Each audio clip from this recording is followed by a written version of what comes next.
ജമാഅത്ത് സുന്നത്തില്ലാത്ത സുന്നത്ത് നിസ്കാരങ്ങൾ ഇശാ നിസ്കരിച്ചതിന് ശേഷവും ഉറങ്ങിയതിന് ശേഷവുമായിരിക്കണം തഹജ്ജുദ് നിസ്കരിക്കേണ്ടത്.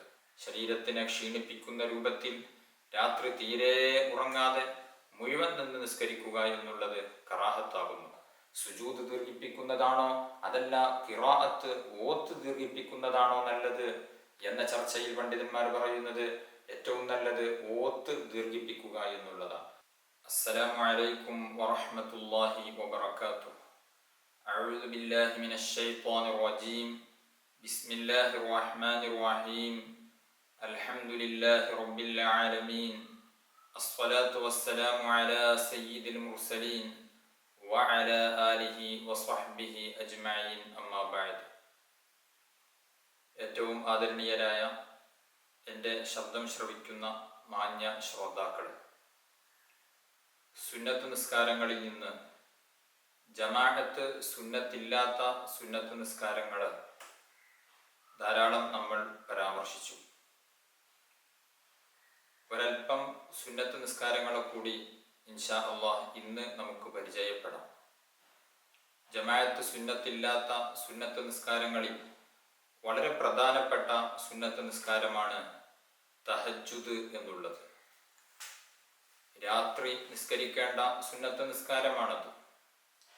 ഇശാ നിസ്കരിച്ചതിന് ശേഷവും ഉറങ്ങിയതിന് ശേഷവുമായിരിക്കണം തഹജ്ജുദ് നിസ്കരിക്കേണ്ടത്. ഉറങ്ങുന്നതിന് മുമ്പ് തഹജ്ജുദ് ഇല്ല. ഒരാൾ രാത്രി മുഴുവനും ഉറക്കൊഴിച്ച് നിന്നാൽ അയാൾക്ക് തഹജ്ജുദ് സുന്നത്തില്ല. തഹജ്ജുദിന് വേണ്ടി അല്പമെങ്കിലും ഉറങ്ങേണ്ടതുണ്ട്. തഹജ്ജുദിന്റെ റക്അത്തുകൾക്ക് പരിധിയില്ല. വേണമെങ്കിൽ 2 റക്അത്ത് നിസ്കരിക്കാം, 4 വേണ്ടവർക്ക് അങ്ങനെ നിസ്കരിക്കാം, എത്രയും നിസ്കരിക്കാവുന്നതാണ്. തഹജ്ജുദ് നിസ്കാരത്തിന് ധാരാളം പവിത്രതയുണ്ട്. തഹജ്ജുദ് നിസ്കാരത്തിന്റെ പവിത്രതയെ വിളിച്ചോതുന്ന നിരവധി ഹദീസുകൾ റിപ്പോർട്ട് ചെയ്യപ്പെട്ടിട്ടുണ്ട്. തഹജ്ജുദ് നിസ്കാരം എന്നുള്ളത് ഈ വിശുദ്ധ റമദാനിലൊക്കെ നമുക്ക് ലളിതമായി നിർവഹിക്കാൻ പറ്റുന്ന ഒരു സുന്നത്ത് നിസ്കാരമാണ്. നമുക്ക് സാധാരണഗതിയിൽ അത്താഴത്തിന് എഴുന്നേൽക്കാറുണ്ട്. നോമ്പിന്റെ വളരെ പ്രധാനപ്പെട്ട സുന്നത്തുകളിൽ ഒരു സുന്നത്താണല്ലോ അത്താഴം കഴിക്കുക എന്നുള്ളത്. ചില ആളുകൾക്ക് അത്താഴം കഴിക്കാതെ തന്നെ നോമ്പ് നിൽക്കാൻ സാധിക്കും. എന്നിരുന്നാലും അത്താഴത്തിന് ഉണർന്ന് അത്താഴം കഴിക്കുക എന്നുള്ളത് പ്രത്യേകം സുന്നത്താണ്. രാത്രി പകുതിയായതിന് ശേഷം അത്താഴം കഴിച്ചാലാണ് അത് സുന്നത്തായി ഗണിക്കപ്പെടുകയുള്ളൂ. രാത്രി പകുതി പിന്നിടുന്നതിന് മുമ്പ് ഒരാൾ അത്താഴം എന്നുള്ള നിലക്ക് ഭക്ഷണം കഴിച്ചാൽ അത് അത്താഴത്തിന്റെ സുന്നത്ത് ലഭിക്കുകയില്ല. രാത്രി പകുതി പിന്നിട്ടതിന് ശേഷമായിരിക്കണം അത്താഴം കഴിക്കേണ്ടത്. നോമ്പിന്റെ വളരെ പ്രധാനപ്പെട്ട ഒരു സുന്നത്താണ്. അതുകൊണ്ട് തന്നെ നാം ഒക്കെ അത്താഴത്തിന് ഉണരാറുണ്ട്. ആ ഉണരുന്ന സമയത്ത് 2 റക്അത്തെങ്കിലും തഹജ്ജുദ് നിസ്കരിക്കുക എന്നുള്ളത് നമുക്ക് ഇപ്പോൾ വളരെ ലളിതമാണ്. റമദാനിന് ശേഷം അത് തുടർത്തിക്കൊണ്ടുപോകാനും നമുക്ക് സാധിക്കുമാറാവട്ടെ എന്ന് നമുക്ക് പ്രാർത്ഥിക്കാം. അപ്പൊ തഹജ്ജുദ് എന്നുള്ളത് വളരെ ലളിതമാണ്. അതേസമയം അതിൻ്റെ പ്രതിഫലം വളരെയധികം വലിയ പ്രതിഫലമാണ്. നബി സല്ലല്ലാഹു അലൈഹി വസല്ലമ തങ്ങൾ പഠിപ്പിക്കുന്ന പല ഹദീസിലും കാണാം, വസല്ലു വന്നാസു നിയാം, ജനങ്ങൾ ഉറങ്ങിക്കൊണ്ടിരിക്കുന്ന സമയത്ത് നിങ്ങൾ നിസ്കരിക്കണം എന്ന് തുടങ്ങുന്ന ഹദീസുകൾ ധാരാളം വന്നിട്ടുണ്ട്. തഹജ്ജുദിനെ പ്രോത്സാഹിപ്പിക്കുന്ന, തഹജ്ജുദിന്റെ മഹത്വത്തെ വിളിച്ചോതുന്ന ധാരാളം ഹദീസുകൾ നമ്മെ അതിൻ്റെ മഹാത്മ്യം പഠിപ്പിക്കുന്നുണ്ട്. വിശുദ്ധ ഖുർആനിലും തഹജ്ജുദ് നിസ്കരിക്കണം എന്നുള്ള കൽപ്പനയുണ്ട്. അതുകൊണ്ട് ആ നിസ്കാരം വളരെയേറെ പവിത്രതയോടുകൂടെ ശ്രേഷ്ഠത മാനിച്ചുകൊണ്ട് നാം നിസ്കരിക്കേണ്ടതുണ്ട്. തഹജ്ജുദ് പതിവായി നിസ്കരിക്കുന്ന ആൾക്ക് അത് ഉപേക്ഷിക്കുക എന്നുള്ളത് കറാഹത്ത് കൂടെ ആകുന്നു. അതുപോലെ തന്നെ രാത്രി മുഴുവനും നിന്ന് നിസ്കരിക്കുക എന്നുള്ളതും കറാഹത്താണ്. ശരീരത്തിനെ ക്ഷീണിപ്പിക്കുന്ന രൂപത്തിൽ രാത്രി തീരെ ഉറങ്ങാതെ മുഴുവൻ നിന്ന് നിസ്കരിക്കുക എന്നുള്ളത് കറാഹത്താകുന്നു. നബി സല്ലല്ലാഹു അലൈഹി വസല്ലമ തങ്ങളുടെ സുന്നത്ത് രാത്രി അല്പഭാഗം ഉറങ്ങുക, അല്പഭാഗം നിസ്കരിക്കുക എന്നുള്ളതാണ്. എന്നാൽ ഈ സുന്നത്തിന് വിരുദ്ധമായി തീരെ ഉറക്കൊഴിച്ച് ശരീരത്തിനെ ക്ഷീണിപ്പിക്കുന്ന രൂപത്തിൽ നിസ്കരിക്കുക എന്നുള്ളത് കറാഹത്താണ് എന്നാണ് പണ്ഡിതന്മാർ പഠിപ്പിക്കുന്നത്. അപ്പോൾ നമ്മുടെ ശരീരത്തിനോടുള്ള ഒരു കടപ്പാട് എന്ന നിലക്ക് ശരീരത്തിന്റെ ആരോഗ്യത്തിന് വേണ്ടി നമുക്ക് ഉറങ്ങേണ്ടതുണ്ട്. ഉറക്കം മനുഷ്യന് അനിവാര്യമായ ഒന്നാണല്ലോ. അതുകൊണ്ട് നാം ഉറങ്ങണം. അതേസമയം ആ ഉറക്കിൽ നിന്ന് നേരത്തെ എഴുന്നേൽക്കുക എന്നുള്ളത് വളരെയധികം പവിത്രതയുള്ളതാണ്. എഴുന്നേറ്റ് നിന്ന് നിസ്കരിക്കുക എന്നുള്ളതും വളരെയധികം ശ്രേഷ്ഠതയുള്ളതാകുന്നു. ഹൃദയം നന്നായി കിട്ടാൻ 5 മരുന്നുകളെ മഹാന്മാർ പഠിപ്പിക്കുന്നുണ്ട്.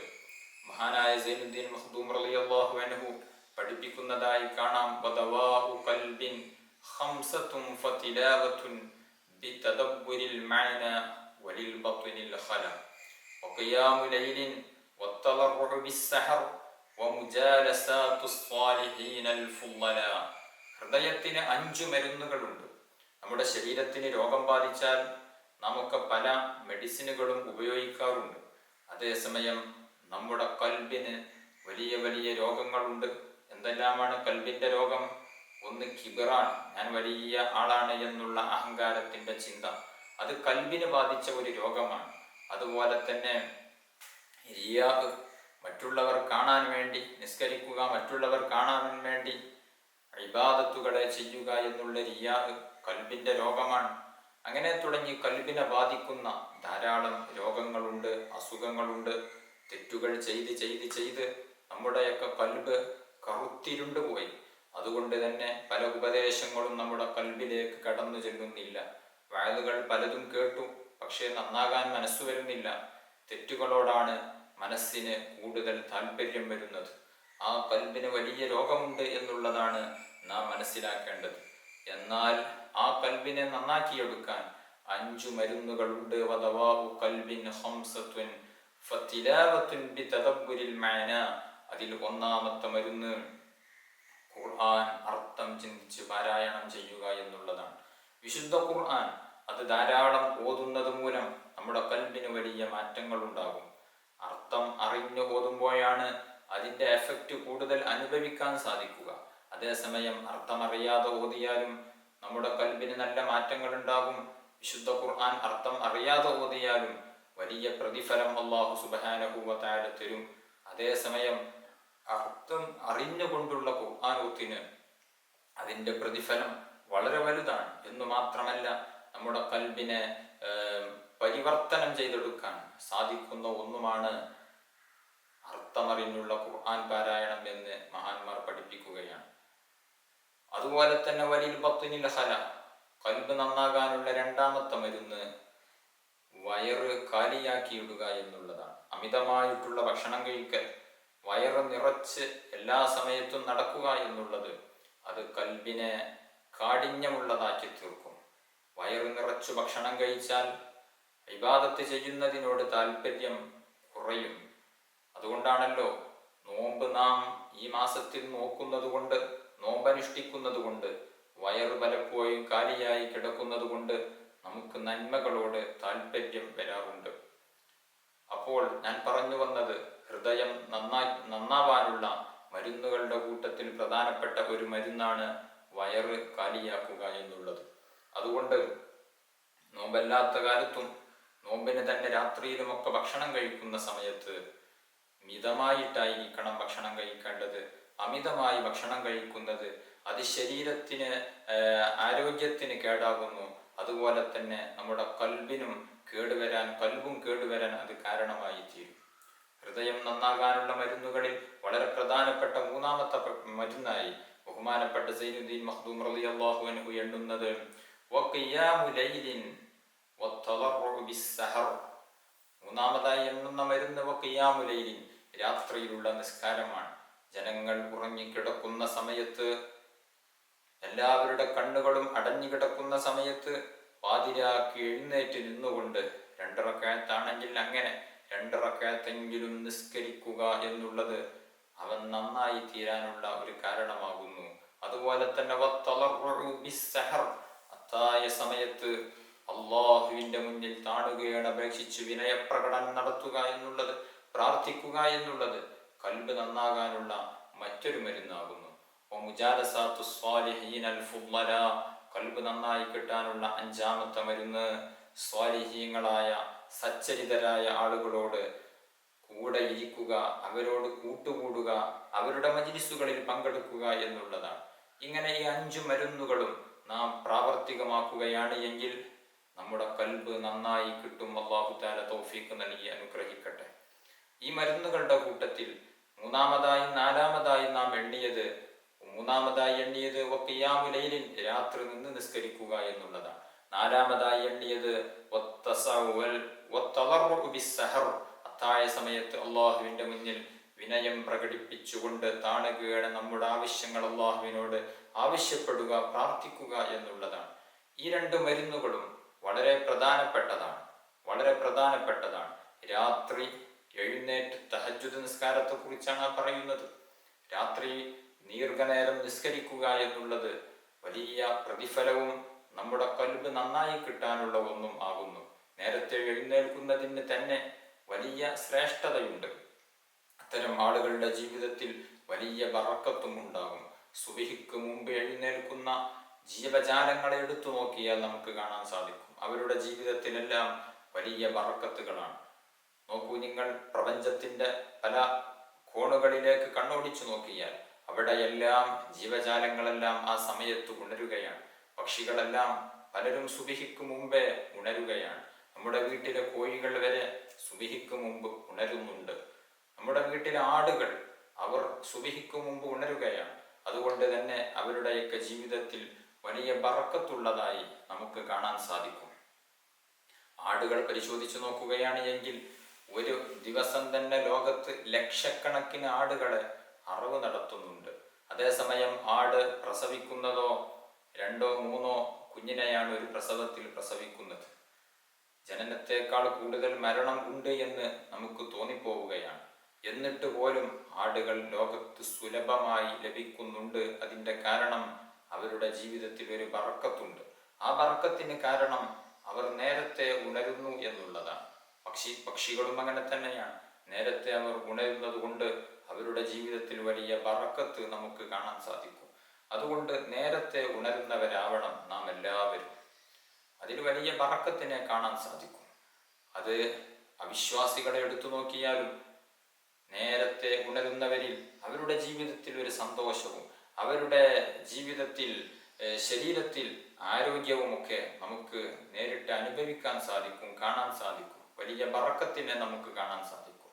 അതുകൊണ്ട് വിശ്വാസികളായ നാം എല്ലാവരും നേരത്തെ എഴുന്നേൽക്കണം. സുബ്ഹിക്ക് മുമ്പേ എഴുന്നേറ്റ് 2 റക്അത്ത് നിസ്കരിച്ചാൽ ആ ഒരു നിസ്കാരത്തിന്റെ മഹാത്മ്യം, ശ്രേഷ്ഠത നമുക്ക് നേടിയെടുക്കാൻ സാധിക്കും. അല്ലാഹു തആല തൗഫീഖ് നൽകി അനുഗ്രഹിക്കട്ടെ.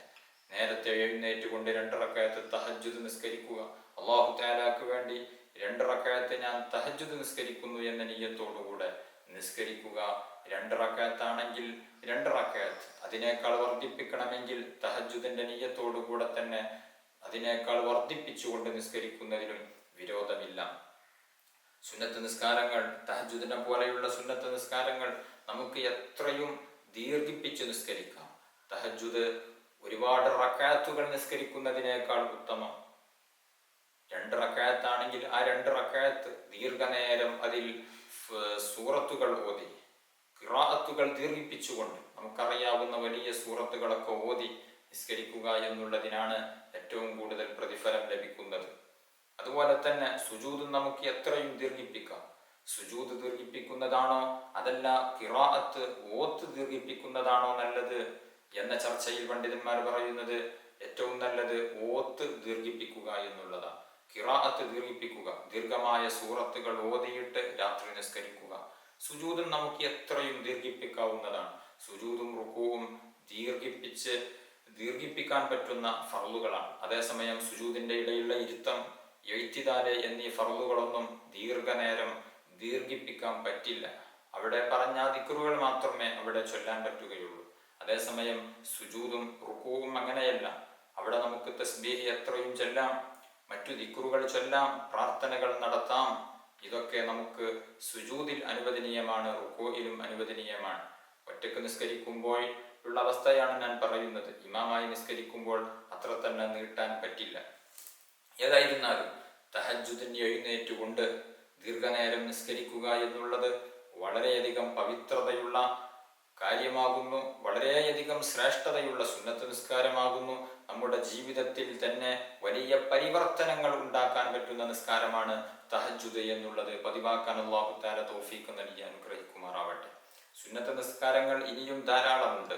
ഇഹ്റാമിന്റെ മുമ്പ് 2 റക്അത്ത് സുന്നത്ത് നിസ്കാരം പ്രത്യേകം സുന്നത്തുണ്ട്. ഹജ്ജിന് വേണ്ടി, ഉംറയ്ക്ക് വേണ്ടി നാം ഇഹ്റാം ചെയ്യുന്നതിന്റെ തൊട്ട് മുമ്പ് 2 റക്അത്ത് സുന്നത്ത് നിസ്കരിക്കൽ സുന്നത്തുണ്ട്. ഇഹ്റാമിന്റെ സുന്നത്ത് നിസ്കാരം ഞാൻ നിർവഹിക്കുന്നു എന്ന നിയ്യത്തോടുകൂടെ നമുക്ക് അത് നിസ്കരിക്കാവുന്നതാണ്.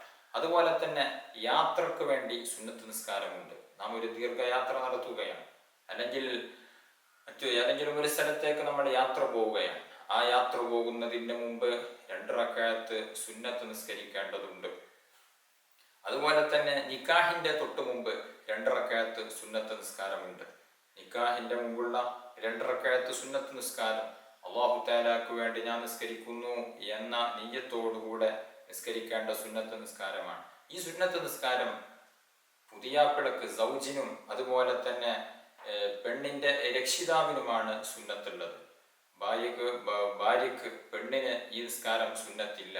നിക്കാഹിന്റെ ആ കാർമ്മികത്വത്തിൽ ഏർപ്പെടുന്ന വലിയും, അതായത് പെണ്ണിന്റെ രക്ഷിതാവും വരനും ആണ് ഈ സുന്നത്ത് നിസ്കാരം ഉള്ളത്. വളരെ പ്രധാനപ്പെട്ട ഒരു സുന്നത്ത് നിസ്കാരമാണ്. പുതിയ ഒരു ജീവിതത്തിലേക്ക് കാലെടുത്തു വെക്കുന്ന വരനും അതുപോലെ തന്നെ പെണ്ണിനെ പുതിയ ഒരു ജീവിതത്തിലേക്ക് കണക്ട് ചെയ്യുന്ന പിതാവും വലിയും രക്ഷിതാവും ഈ ഒരു സുന്നത്ത് നിസ്കാരം നിസ്കരിക്കേണ്ടതുണ്ട്.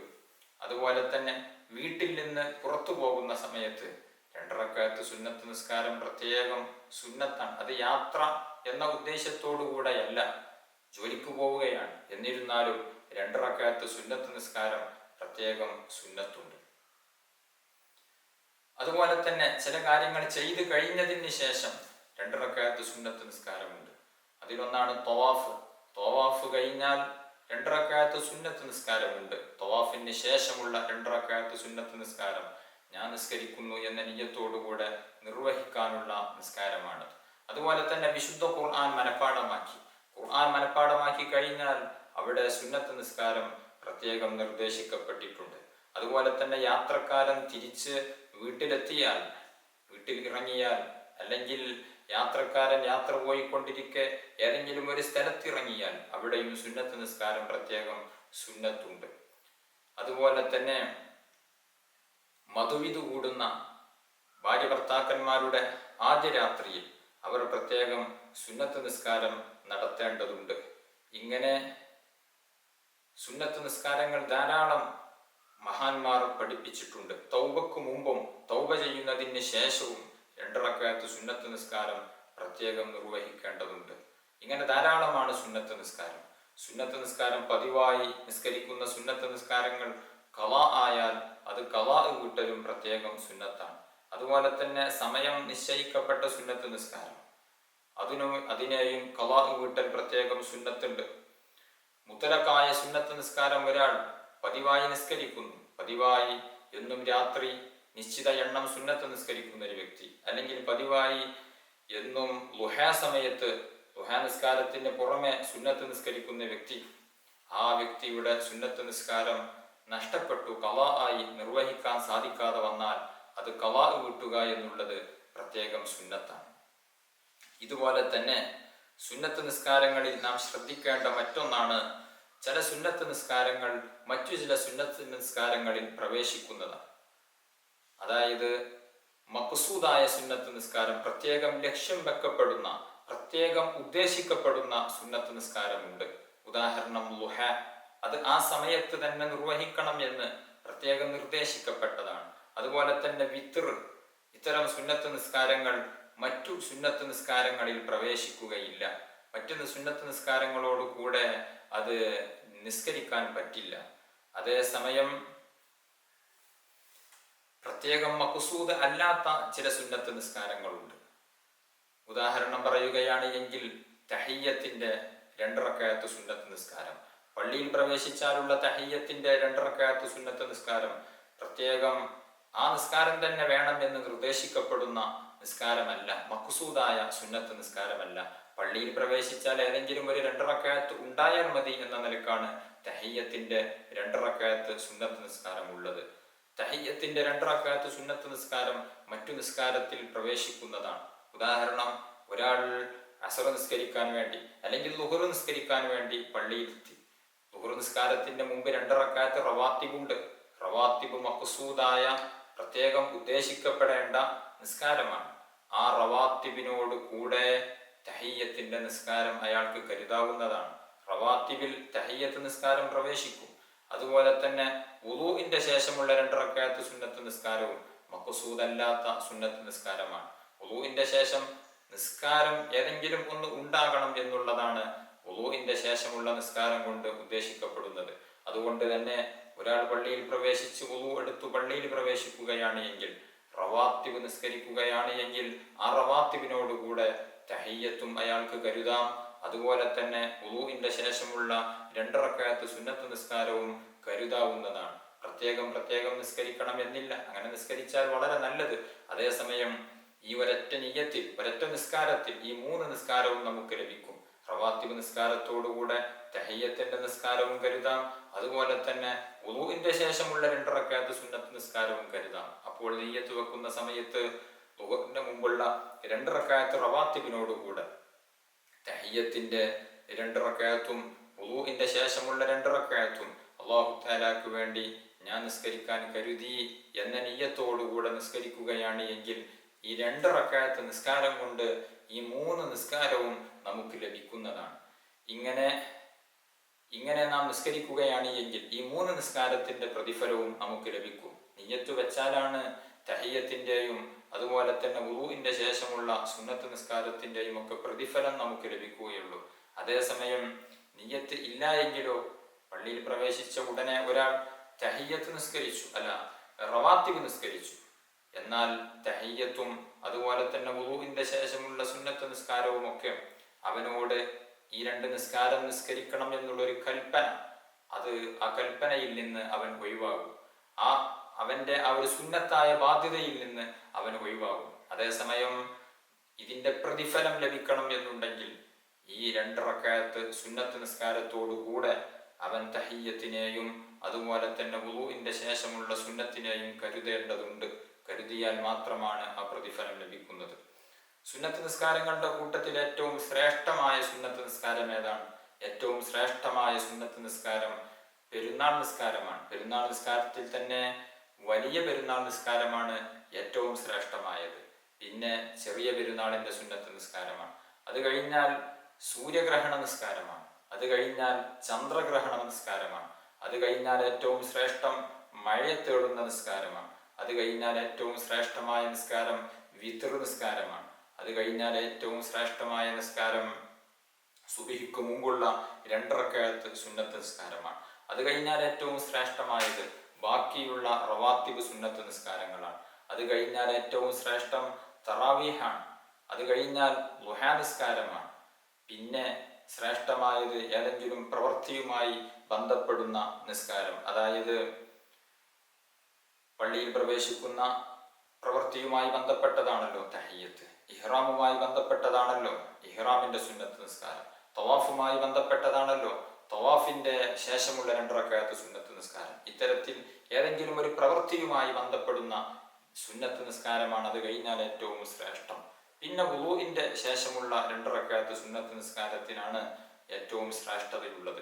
ഇങ്ങനെയാണ് ശ്രേഷ്ഠതയുടെ വിഷയത്തിൽ സുന്നത്ത് നിസ്കാരങ്ങളുടെ ക്രമീകരണം ഉള്ളത്. ഇവിടെ നാം ശ്രദ്ധിക്കേണ്ടത് തറാവീഹ് എന്നുള്ള നിസ്കാരത്തിനേക്കാൾ ഏറ്റവും ശ്രേഷ്ഠമാണ് റവാത്തിബ് സുന്നത്ത് നിസ്കാരം എന്നുള്ളത്. റമദാനാകുമ്പോൾ പല ആളുകളും റവാത്തിബ് തറാവീഹ് നിസ്കരിക്കാറുണ്ട്. മിക്ക ആളുകളും നിസ്കരിക്കും. പക്ഷെ അവർ ഇശാ നിസ്കാരം കഴിഞ്ഞതിന് ശേഷമുള്ള റവാത്തിബ് പലപ്പോഴും നഷ്ടപ്പെടുത്താറുണ്ട്. ഇശാ നിസ്കാര ശേഷം അവര് ഒന്നുകിൽ അവിടെ ഫ്രീ ആയിരിക്കും, അല്ലെങ്കിൽ പള്ളിയിലൊക്കെ നിസ്കരിക്കുന്നവർ അവർ പുറത്തുപോയിരിക്കും. എന്നിട്ട് തറാവീഹ് തുടങ്ങുന്ന സമയത്ത് വീണ്ടും പള്ളിയിലേക്ക് കയറി വരും, തറാവീഹ് നിസ്കരിക്കും. അവിടെ നാം മനസ്സിലാക്കേണ്ടത്, നാം നിസ്കരിക്കുന്ന തറാവീഹിനേക്കാൾ ഏറ്റവും ശ്രേഷ്ഠമാണ് ഇശാഹിന്റെ ശേഷമുള്ള 2 റക്അത്ത് സുന്നത്ത് നിസ്കാരം എന്നുള്ളത് അതൊരിക്കലും നാം പാഴാക്കിക്കൂടാ, നാം നഷ്ടപ്പെടുത്തിക്കൂടാ. തറാവീഹിനെ തന്നെ വലിയ ശ്രേഷ്ഠതയുണ്ട്. ഇൻഷാ അല്ലാഹ് തറാവീഹിന്റെ മഹത്വം നമുക്ക് പറയാം. വലിയ ശ്രേഷ്ഠതയുള്ള സുന്നത്ത് നിസ്കാരമാണ് തറാവീഹ്. എന്നാൽ ആ തറാവീഹിനേക്കാൾ ശ്രേഷ്ഠതയുടെ വിഷയത്തിൽ മുന്നിലുള്ളത് റവാത്തിബാണ് എങ്കിൽ ഇശാഇന്റെ മുമ്പുള്ള റവാത്തിബും മറ്റുള്ള റവാത്തിബുകളും നാം നഷ്ടപ്പെടുത്താൻ പാടില്ല. ഈ ഒരു കാര്യം നാം പ്രത്യേകം ശ്രദ്ധിക്കേണ്ടതുണ്ട്. അല്ലാഹു സുബ്ഹാനഹു വ തആല നമ്മൾ പറഞ്ഞതും കേട്ടതും ഒരു സ്വാലിഹായ അമലായി നമ്മിൽ നിന്ന് കബൂൽ ചെയ്യുമാറാവട്ടെ. അർഹമുർ റഹീമീനായ രാജസയ്യിദായ അല്ലാഹ്, ഞങ്ങൾ ഈ പറഞ്ഞതും കേട്ടതും നീ കബൂലാക്കണം റഹ്മാനെ. നാളെ പരലോകത്ത് ഉപകാരമുള്ള കർമ്മമായി നീ സ്വീകരിക്കണം റഹ്മാനെ. ഞങ്ങളുടെ പാപങ്ങൾ നീ പൊറുക്കണം അല്ലാഹ്. രോഗങ്ങൾക്ക് ശിഫാ നൽകണം റഹ്മാനെ. ഞങ്ങളുടെ ആവശ്യങ്ങൾ നീ നിറവേറ്റിത്തരണം റഹ്മാനെ. ഞങ്ങളുടെ എല്ലാ ഉദ്ദേശങ്ങളും നീ ഹാസിലാക്കി തരണം റഹ്മാനെ. അർഹമുർ റഹീമീനായ അല്ലാഹ്, ഞങ്ങളിൽ നിന്ന് മരണപ്പെട്ടവർക്ക് നീ മഗ്ഫിറത്ത് നൽകണം റഹ്മാനെ. അല്ലാഹു ആഖിബത്ത് നന്നായി മരിക്കാൻ ഞങ്ങൾക്ക് നീ ഭാഗ്യം നൽകണം റഹ്മാനെ. നാളെ സ്വർഗീയ ലോകത്ത് ഞങ്ങളെ എല്ലാവരെയും ഒരുമിച്ച് കൂട്ടി അനുഗ്രഹിക്കണം റഹ്മാനെ. ആമീൻ ബിറഹ്മതിക യാ അർഹമർ റഹീമീൻ. വസല്ലല്ലാഹു അലാ ഖൈരി ഖൽഖിഹി സയ്യിദിനാ മുഹമ്മദിൻ വആലിഹി വസഹ്ബിഹി അജ്മഈൻ. സുബ്ഹാന റബ്ബിക റബ്ബിൽ ഇസ്സത്തി അമ്മാ യസിഫൂൻ വസലാമുൻ അലൽ മുർസലീൻ വൽഹംദുലില്ലാഹി റബ്ബിൽ ആലമീൻ.